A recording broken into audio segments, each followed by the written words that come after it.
সম্প্রতি ওমানের মধ্যস্থতায় হওয়া যুক্তরাষ্ট্র ইরান আলোচনা উভয় পক্ষই ইতিবাচক পদক্ষেপ হিসেবে দেখছে। প্রেসিডেন্ট ডোনাল্ড ট্রাম্প বলেছেন, ইরান চুক্তি করতে আগ্রহী, তবে তেহরান জানিয়েছে হুমকি ও চাপের রাজনীতি বন্ধ না হলে প্রকৃত অগ্রগতি সম্ভব নয়। শিগগিরই আরেক দফা আলোচনা হওয়ার ইঙ্গিত রয়েছে। ইরান জানিয়েছে, যুক্তরাষ্ট্র সব নিষেধাজ্ঞা প্রত্যাহার করলে তারা 60% পর্যন্ত ইউরেনিয়াম সমৃদ্ধকরণ কমাতে প্রস্তুত।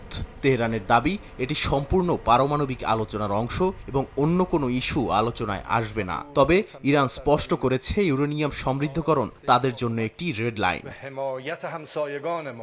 অন্যদিকে যুক্তরাষ্ট্র মধ্যপ্রাচ্যে সামরিক উপস্থিতি বাড়িয়েছে। হরমুজ প্রণালীতে মার্কিন জাহাজগুলোকে ইরানের কাছ থেকে দূরে থাকতে সতর্ক করা হয়েছে। একটি নিষেধাজ্ঞাভুক্ত তেলবাহী জাহাজে মার্কিন সেনাদের অভিযান উত্তেজনা আরও বাড়িয়েছে। এর প্রভাব পড়েছে তেলের বাজারে, দাম 1% বেশি বেড়েছে।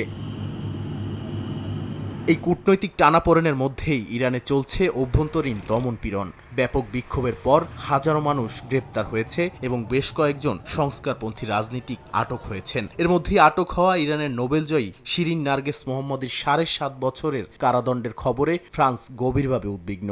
এমনকি তাকে মুক্তি দিতে আহ্বানও জানিয়েছে দেশটি। নাদিম মারজান, সময় সংবাদ।